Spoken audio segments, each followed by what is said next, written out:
Welcome to the Wellness in Every Season podcast, where we embark on a transformative journey towards achieving total wellness, even in the midst of overwhelming moments. I'm your host, Autumn Carter, and I'm thrilled to have you here. This podcast is a sanctuary for all mothers out there, and we extend a warm invitation to anyone seeking guidance and inspiration. We believe in fostering an inclusive community where we learn and grow together, supporting each other during life's challenging transitions. Join us as we step out of survival mode and discover the path to thriving, embracing wellness in every season of motherhood. From sleepless nights to new beginnings, we'll explore practical strategies, share heartfelt stories, and uncover the transformative power of self-care and self-love. Together, we'll unlock the wisdom, strength, and resilience within ourselves, reminding one another that we're never alone on this beautiful yet demanding journey. It's time to prioritize your well-being and reclaim your joy, one season at a time. Hello, this is episode 22. Today, I have the pleasure of interviewing Kate Engler, a highly experienced licensed couples therapist with 3 Points Relationships. She is also a certified sex therapist and fair play method facilitator. We will be discussing her journey to becoming a therapist, her new book, ways to strengthen your relationship with your significant other, and more. So without further ado, let's get started. Hello, Kate, and thank you for being on with us. Hi there. Thanks for having me. I'm happy to be here. Could you please share a little bit about yourself and what led you to become a couples therapist? Absolutely. This is actually my third career, believe it or not. I was a high school social studies teacher. And then I moved to a different state and my certification wasn't viable there. So I moved into doing some grant writing and fundraising and did that for a long time. And then got into my 30s and decided the job I was in was soul sucking. And I knew it was going to get worse as I continued and figured I should go back and do what I always really wanted to do, which was to be a therapist. I could see 40 down the road and thought, if I'm going to make a career change, maybe now is the time to do it. When I went back, my intention was actually to work in mental health in the holistic health world. I imagined I would be in some sort of medical practice, working with people dealing with mental health around other kinds of medical issues. But when I got into my program, we were required to take a couple family systems classes and couples therapy classes, and I just totally fell in love with it. Honestly, I think a lot of it was that it helped me understand myself and my own relationship. My husband and I have been together for a million years. We met in college. We'd already been married for quite a while. And there were these things that we kept running up against that I just assumed were problems with me or with him or with us. And then in these classes, I realized that, wait, this is really normal stuff. And this is what long-term relationships do. And then I felt like I just wanted to share that with everybody. And I was surprised that no one else I knew was getting this information. And then I had to go to grad school. And then I was just hooked and I went from there. So how much schooling did you end up getting through all of this? Yeah. So I have a master's in education, which I did before, which was actually very helpful in therapy because I learned a lot about human development. And then I did a master's program in systems therapy, family counseling. So I think that ended up to be about a 4-year program. I had planned to go on to do my PhD, but I had 2 very tiny children at home and I got burnt out by the end of my program. So I stopped there for now. Sounds like you're still learning, which we'll touch on a little bit later. I'm very excited for. So how have these experiences shaped you as a mother and spouse and influenced your perspectives? There's a lot there. Yes, but it's so profound for me. I think, like I said, I did get a lot of human development training in education, but that's a very specific realm, working with kids. And I taught high school. I think it was so useful as a young mom with very young kids. It completely changed the way I parented, and I think laid a really nice foundation for me. I think when you have a sense of how humans develop, it can depersonalize a lot of behavior that kids have. Like, it's not at you. It's just about who they are and where they are in their sort of developmental timeline, or really learning that a lot of acting out is just because something else is going on, which as a parent, I found so helpful.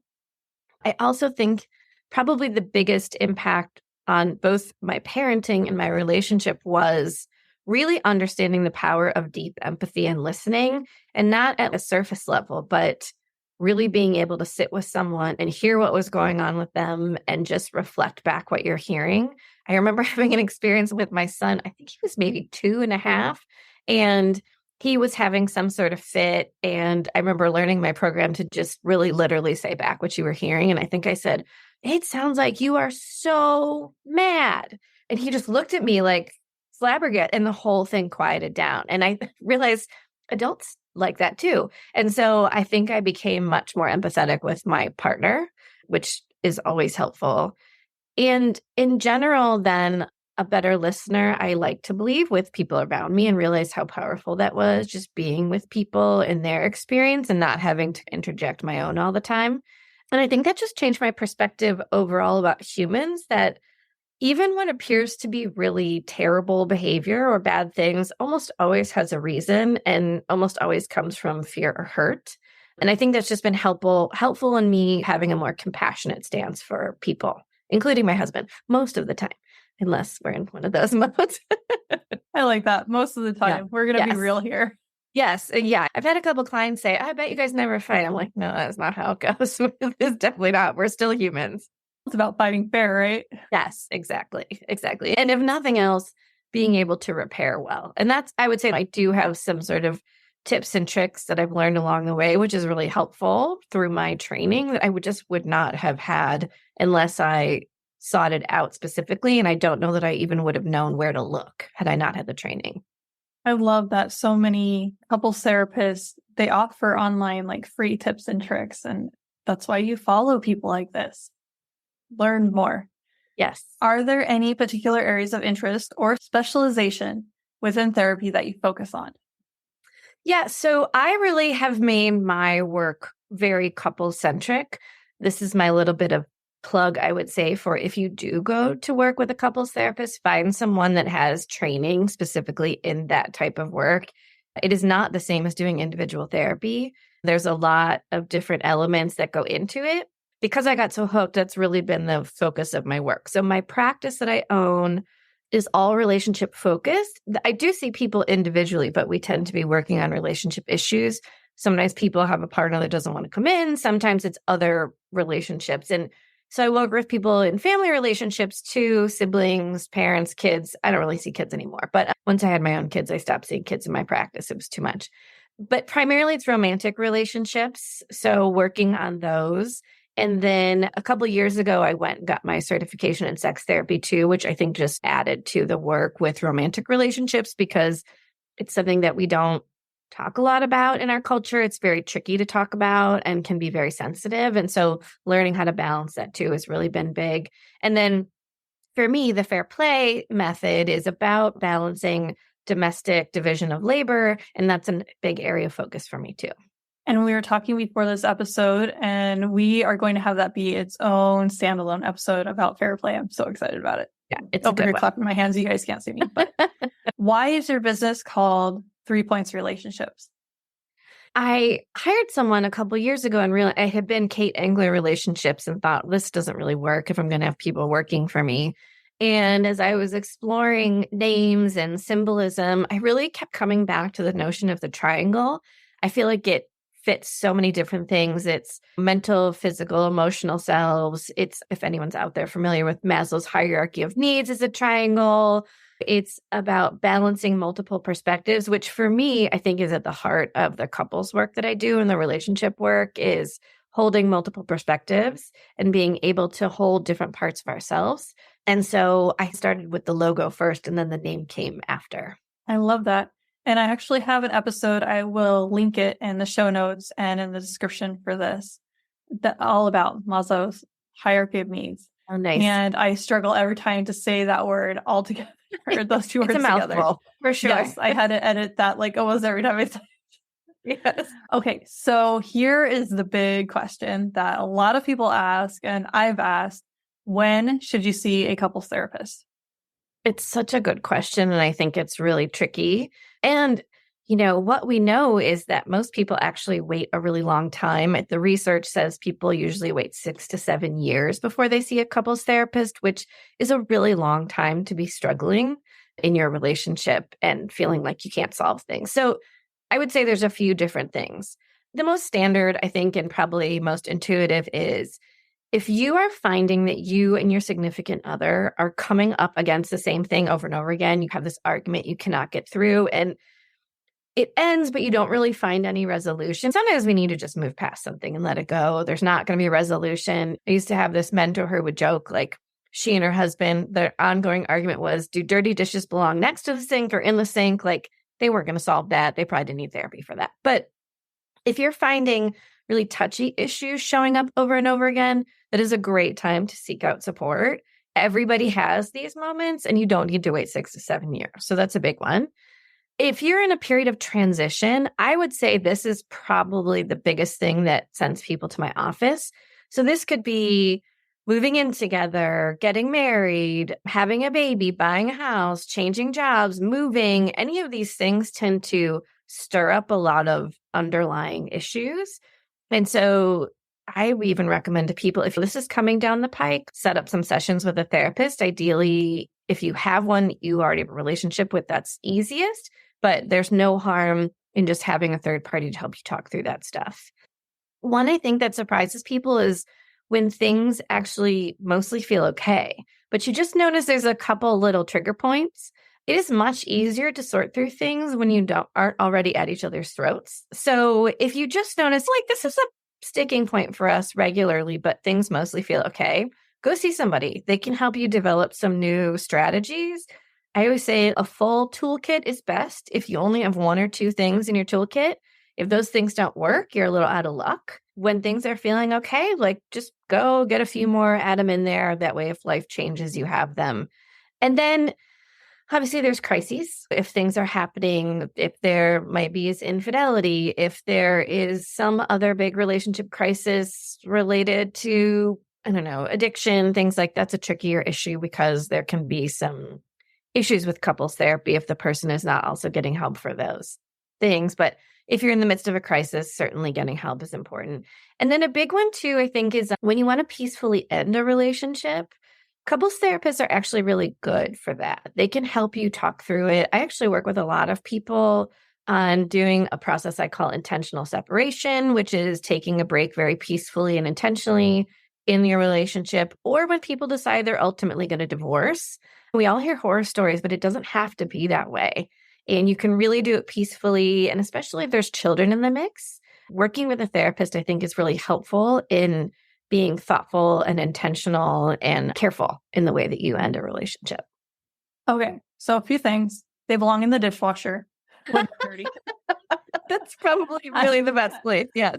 It's so much easier. You don't have to handle it more than once. So yes, absolutely. All of my kids, not the 2-year-old. The other kids help the 2-year-old, or my husband and I do. But yeah, they put it in the dishwasher. So much easier. Because then when you need to drain pasta or if you need the sink, it's there. Anyway, so that's my thing. And then why do people go about 7 years? Why is that? That's such a good question. The sense is that there's a few things. I think the biggest thing is the stigma of couples therapy.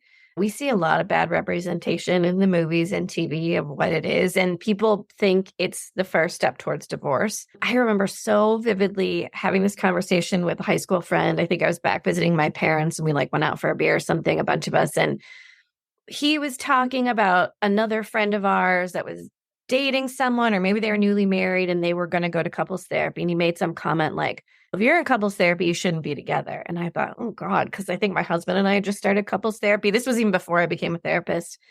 And there is that idea that if you need help, something's wrong with you, you're not a good fit, you're on the verge of divorce. I also think people worry they're going to be judged, or it's also weird to go sit with someone you don't know and talk about the most intimate details of your relationship. So I think all those things come together. And I would also say this, and this is one of my soapbox things. There is still this thing about talking about challenges in relationships. Even some of the most thoughtful, therapized people I know would never reveal in any way that they were struggling with their partner. And I think we have some really old school ideas about what that looks like versus everybody struggles. How can you be married to somebody for 10, 15, 20, 30 years and never have conflict and never want to wring their neck from time to time? And could we be more honest about that? So all those things converging, I think it just makes people hesitant, and they don't tend to come until they're at their utter wit's end, which is unfortunate. That doesn't mean we can't figure it out, The deeper the hole, the longer it takes to come out of it. So if you come when there's troubles for 6 to 9 months to a year versus 7 years, it's just a lot smaller of a hole to dig out of. Okay, let's use my applied health degree here for a second. So Love this it. is, you're not seeing the doctor until you've already had a stroke. Yes. Instead of going for your physical and finding out you're on the verge of high blood pressure. Yes. Let's change your diet. Let's get you on medications. Yes. Okay. Yes. That is a perfect. And actually, you just touched on something critical too that I missed, which is fear, right? Like people don't want to go to the doctor because they don't want to know sometimes. That feels too scary to know I might have high blood pressure. And so I think there is something about that too, in terms of if we go, someone might shine the light on some issues with me, with you, with us. And maybe I don't want to know. Maybe I'd just rather keep my head in the sand and keep plugging away. And then suddenly it comes out when there's a big issue. It could be an affair. Like we could go that direction, or because that's like every woman's fear. Or it could be we had a baby and all of a sudden, because we're not sleeping, we can't talk. My husband and I think it's so funny when people have a baby to make things work, because we're like, our relationship was working great and we added a baby and then it became hard. Like, why do you do it the other way? You are so dead on. I think that is, babies are wonderful. They're beautiful, like great things to have. And also the disruption in relationships is significant. And the research pretty specifically shows that relationship satisfaction takes a pretty deep dive in the new phases of being a parent. Your own mental health does. Oh God, yes. Let's talk about you as an individual. Absolutely. Yeah. So if you're not feeling great on your own, it's really hard to be great with somebody else or be patient, any of those things. So say you're already divorced. Do you have people who have been divorced for a while and then go to couples therapy? Do you have any recommendations for that to help? You mean for the kids partners to come in and work through? Yes, actually, that's a great question. I love that. I think that's beautiful when people do that. And there's not a lot of people, maybe it's not known, but I have definitely worked with people. Some were couples I worked with prior and they had ended up ending their relationship. And then they've come back if, I don't know, parenting issue comes up or there's something that they find they're stuck in. And I've had a few people. I wish there were more people that would do that. A lot of people go to mediation, but sometimes I think if you just came to someone like me or someone with my training, you could probably save yourselves a lot of time and money by working with a therapist versus having to go back to court. It just made me think about my childhood, so I had to bring that up. Yeah, yes. Okay. What preventative work can I do in my relationship with my significant other starting today? Yes, this is so important. And this, to me, comes back to this thing about like people waiting. So I would say be thinking from the beginning of your relationship, even that's a great time. I think in the Catholic Church, you do pre-Cana and there's some other things that are religiously based before people get married, but that has its own thing and it's not for everybody. But the notion of that is great. So if you're early in your relationship, chatting with somebody that can help you lay down some foundational things. But just on a day-to-day basis, I think we underestimate the small things. I don't know if you're familiar with the Gottmans. They're a couple. They're like the world's known couples therapy researchers. And their big thing is small things often. And so I will say two things to people that are really low-hanging fruit, because I also recognize, and my other soapbox thing that I didn't get to, which I'll talk about, is like what we're working up against in our culture in terms of time for relationships. But if you're busy, you have a full life, you have children, you may both be working outside of the home, you don't have good childcare. I'm not going to ask you to spend another 8 hours during the week on your relationship. But if you can find 10, 15, 20 minutes a day to have a conversation with each other, where each of you gets to do a bit of a brain dump, and the other one, your only job, and this is where it gets dicey because we don't do this well, is to listen. If they ask you for feedback, that's fine, but it's mostly listening, being supportive, and being curious. And I'll say to couples a lot that I'm working with is, so let's say your partner comes home and they're talking about how terrible their boss is, and they did this thing and that thing and this thing and that thing. And you're listening and you're thinking, but I know how you are. And I'm guessing you probably did this thing that made them angry. That's not your moment to say that. You don't have to say that in that moment. You can just be supportive. That's where the reflection and empathy comes. Oh my gosh, that sounds terrible. Oh, that's rough. That meeting sounds brutal. Oh, And you were upset about this last week too. That doesn't mean you agree with everything that they're saying. You're condoning anything. You're just listening and demonstrating empathy. You can be curious and ask questions. Were you upset for the rest of the day? What did you do next? How did you feel when you left? Did you talk to that person that sits next to you that you always are able to chat through things with? And then if they ask you directly, do you think I did something? Is there something I could find? That's your moment, but you don't need to do it then. This is purely brain dump, listening, empathy, maybe some curiosity, and your goal is support. And I think that is a tricky thing because people will say to me often, I'm not being honest. But I would disagree with that because you are. Doesn't mean you're agreeing wholeheartedly with everything they're saying. You're just using that conversation for a different purpose. That for me was one that I definitely did not learn till grad school. I was like, but I thought I needed to plead my case and present my argument. And that doesn't really work in relationships. It might work in the negotiating room, but not with your partner. Another small and simple, but easily underestimated is 20-second hugs. We know that it takes 20 seconds minimum for oxytocin, which is the cuddle hormone. It's like why they put the babies on you when they're born. We know it with kids, right? It's why we make physical contact with them so easily. And it can be really hard to do with our partners, especially when you're busy. I'm consistently surprised by couples who don't even say hello and goodbye to each other when they come and go from the house. Like people head off to work or they leave and they don't speak to each other. And I would say like when you come home, walk in the room, say hello, maybe a smooch, maybe a hug, but some sort of contact. And then when you can, those 20-second hugs go a long way. And I'll be honest, sometimes when I'm really frustrated with my husband, the last thing I want to do is hug him. But I've found I literally have to lift my own arms up sometimes to get him around him because I'm so frustrated. But it is amazing how powerful that oxytocin is. And once it's going, it really helps. So those are little things that you can do every day and truly don't take more than 20 seconds to 10, 15 minutes and will go a long way in your relationship. I love that. I took a lot of marriage and family classes just because I wanted to, because I could in my degree. And it was my time, right?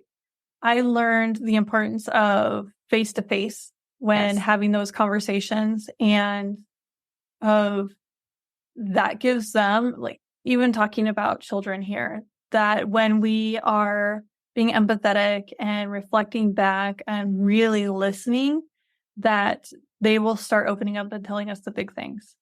And if we are, I know how you are, so of course that meeting didn't go well, and I bet you said a comment like this, they're closing off. They're not going to tell you the things that actually matter to them because you are showing that the small things don't matter. So I really like that you touched on that. Absolutely. I will add one thing too about if you have a partner who struggles, is a little bit avoidant, like emotion or conversation is not their forte or their place where they're comfortable, that's the one place where I would say not face-to-face can be better. Taking a walk side to side, but so you're close together, but you're not exactly like those people do better. And if you're moving your body, you process emotion much more easily. So if you know you have a partner who seems to shut down when you do face-to-face with them, take a walk, drive in the car. And then if you have teenagers, they do better in the car when you're side by side than looking when you're driving or they're driving. Who's driving? God, I don't know. Mine just started driving, and I don't think I could have a real conversation because I'm like gripping the. But mostly, if you're driving and they are next to you, it tends to. Kids are so attuned to what's happening for us, and so even if we think we're playing it really cool, non-reactive, they're picking up on that. So those are good places for, again, teenagers and partners who just struggle a little bit with any kind of emotion because it feels too intense for them.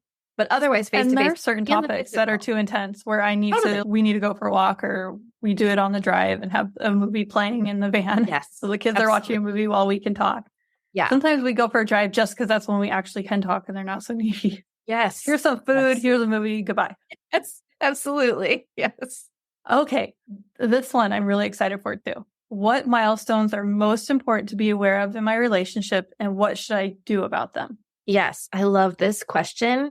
And I can tell you get development just by the fact that you asked the question. There's a woman named Ellen Bader, and she runs the Couples Therapy Institute in California.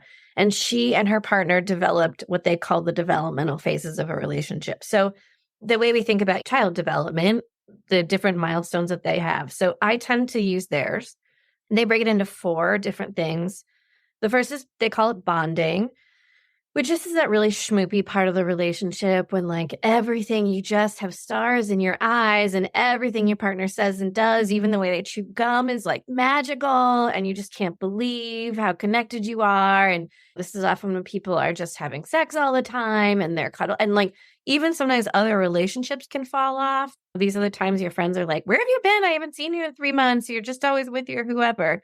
So it's that part. And you're really not aware of differences at that point. We actually know there's some parts of the brain that turn off during that time, like judgment, decision making. Some of those things get a little, if you look at the brain scan of someone in this phase of a relationship and the brain scan of someone on cocaine, they look very similar because it just lights up certain parts of our brain, which I always find funny. And then you move But what about a teenager? Because I feel like some of that, I expected you to go a teenager, not a coke. Similar, same kind of thing, because it's like those risk reward centers, the decision making parts of your brain, the ability to like recognize consequences, some of that. And there's a reasons for that. There's some evolutionary reasons or like biological reasons that those things get turned down so that we can meet people and bond with them. Otherwise, we would never connect deeply enough. So this is what gets us going there. And then and all of these phases there's not a specific amount of time. They think bonding, they say, lasts anywhere from 6 months to 2 years, the very long range of things. I think it's probably more like 6 months to a year for most people. And then you move into differentiation. And that is the period of time where you start to actually recognize, oh, we are not the same people. Oh, the way you chew gum actually isn't beautiful and wonderful. And maybe there's some things I don't love about what you do. And this can be really disorienting for people, especially when they've been in that starry-eyed phase and everything seemed wonderful. But it's also important to recognize, oh, you're a whole person, I'm a whole person, we're different. The main task of this phase is to figure out how to do conflict well. So when one partner reaches this phase before the other one, if they happen at the same time, that's magical, it's easier. That is so often not the case. But essentially, what you want to do is be able to get through conflict and realize, oh, we get closer when we talk through hard things. If we can find our way through this, we actually bond more deeply because vulnerability is where real deep connection happens. And so sometimes you have these hard, frank discussions and you actually feel better at the end. A lot of people really struggle with this phase and they move through it, but they don't actually know how to resolve conflict in a way that's productive. And that can be tricky down the road. So then you move into this phase called practicing. And this is when you actually go back to seeing yourself as an individual. You're finding your own friends. Maybe you're building your career. Maybe you're building up your own self-esteem and competence from things that make you a whole person.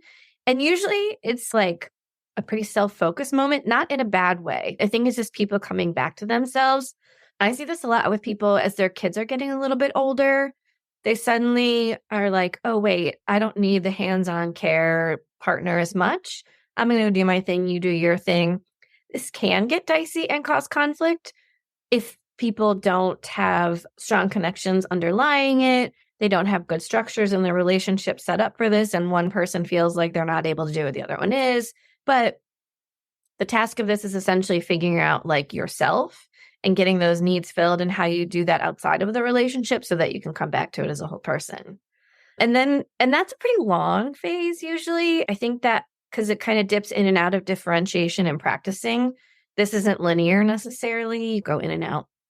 And then rapprochement, that's where you come back to each other. It's not the like cocaine brain beginning bonding phase, but you come back to each other. Oh, I really like you actually.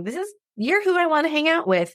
Again, I think we typically think of people reaching this phase maybe when kids leave the home or they're coming back to that or kids are old enough to have more time together. I have 2 teenagers now and I'm noticing, I think my husband and I are suddenly like, oh, wait, do you want to hang out? I'd actually rather go for a walk with you or let's go grab a glass of wine. And it feels not the intensity of the beginning, but its own lovely reconnecting with the depth of the history of the relationship and this sense of like tenderness people find they're coming back together. Sometimes people's sex lives revive during this phase. I think there's also less caretaking. I am a firm believer that the hands-on caretaking of others and this phase are linked in that as you lessen your hands-on caretaking with your kids, you have more space for this kind of thing. I don't know what the research says specifically, but that's my belief from my clinical work. And then finally, we get to synergy, which is that place of it's just a really deeply bonded connection where you fully recognize that we are better together than we are apart, but it's not enmeshed where you aren't your own whole people, but you just really appreciate the connection that you have and you move forward. And that's, I don't know, I think when we see those little old couples, that seems so sweet. Now, that's not always the case underneath, but that's the picture that we have, I think, that comes with this phase. Some of them, maybe they just got married. Yes, exactly. They may be coexisting and they really don't like each other. But just stay. It's the image, I think, that is pretty out there in our world. For sure. Yeah. Okay. What unique insights or expertise can you provide in these areas? Yeah. So I would say, and I think I touched a little bit, but let me go a little deeper. Like when I see the most difficulty in relationships is during the differentiation and the practicing phases. Differentiation can be a great time to come into couples therapy because you are starting to realize how you don't line up and where that may cause conflict. And I would say setting some good structures and strategies into place for fighting fair early on really is a good foundation. So if you can, when you start to notice this, come in. I think about some of the couples I've worked with in kind of the earlier phase. Oftentimes when people move in together, you'll start to see some of this stuff back to the dishes in the sink, or does the toilet roll paper roll under or over stuff? Who puts the stuff away? Who walks the dog? Those types of things. It can be really useful because undoing practices that aren't so great related to differentiation gets harder the longer they are in practice because they just get more embedded.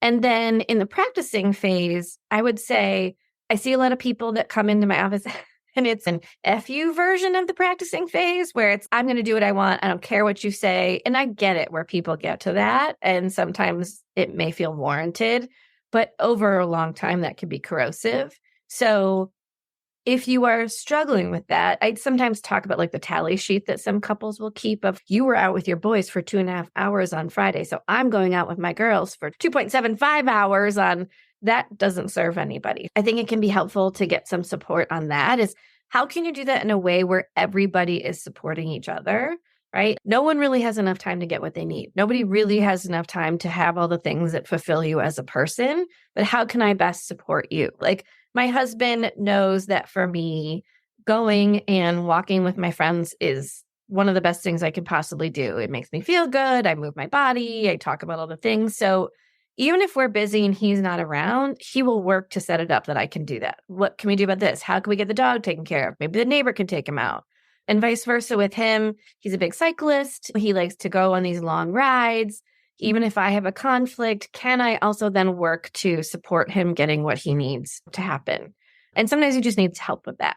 So I'd say those are probably the two biggest developmental things to be paying attention to in your own relationship. One, if you find yourself having conflict or getting in that tally sheet thing, hopefully this will normalize it for you to say, oh, I think we're just in this phase of our relationship. It's not because you're a jerk or I'm a jerk.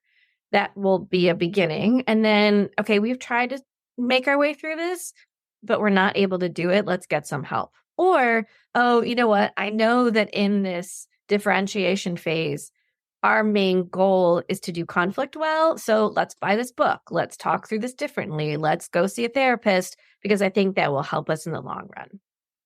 I love that. My husband and I call it tit for tat. And we know a few people who are like that in their marriage. Yeah. And we don't like being around them, like as a couple, because it rubs both of us the wrong way.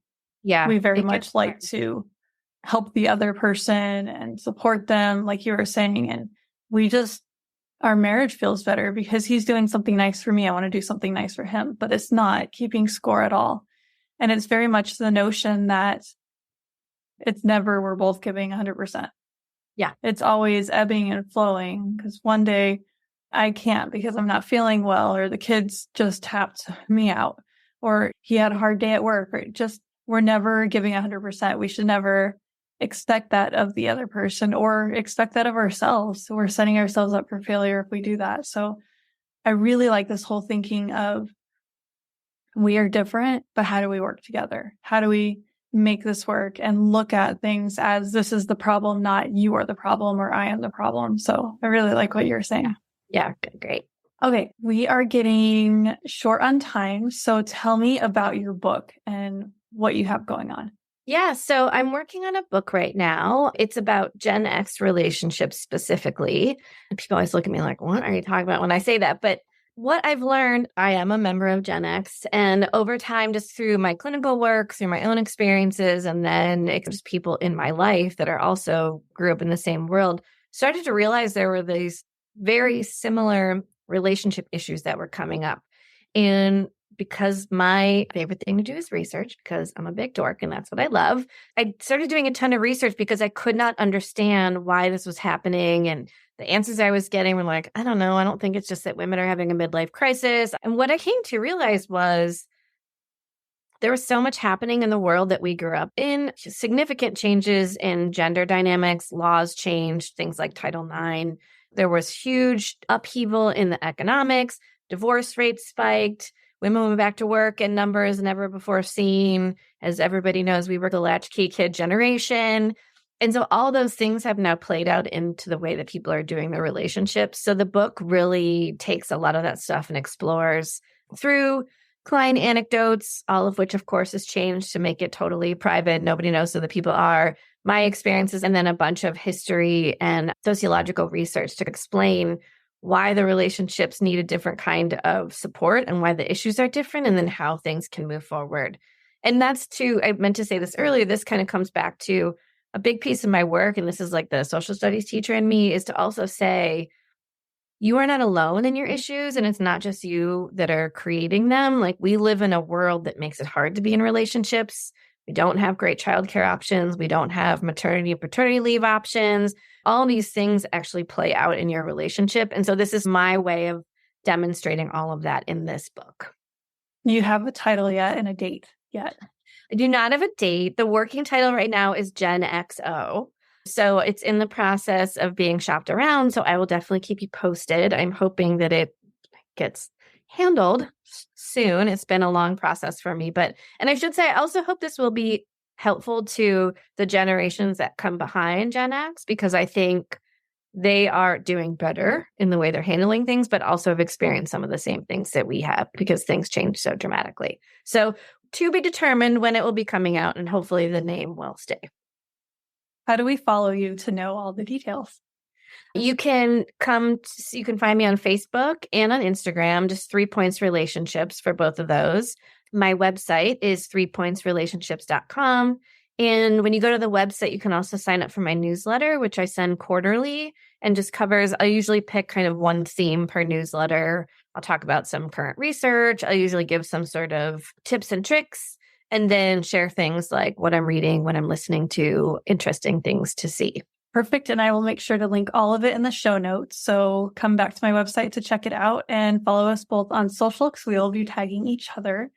And thank you so much for your time spent preparing this, and for meeting with me beforehand, and for this time together. I learned a lot, and I am very excited to do another episode with you about fair play. So thank you. I'm so happy to be here. I really appreciate it.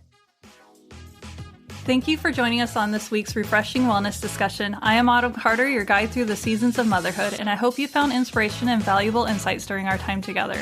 If you resonated with the topics we explored today and want to continue your wellness journey, I invite you to follow me on Instagram at Mom's Wellness in every season. There you'll discover a wealth of ongoing wellness tips specifically curated for moms like you.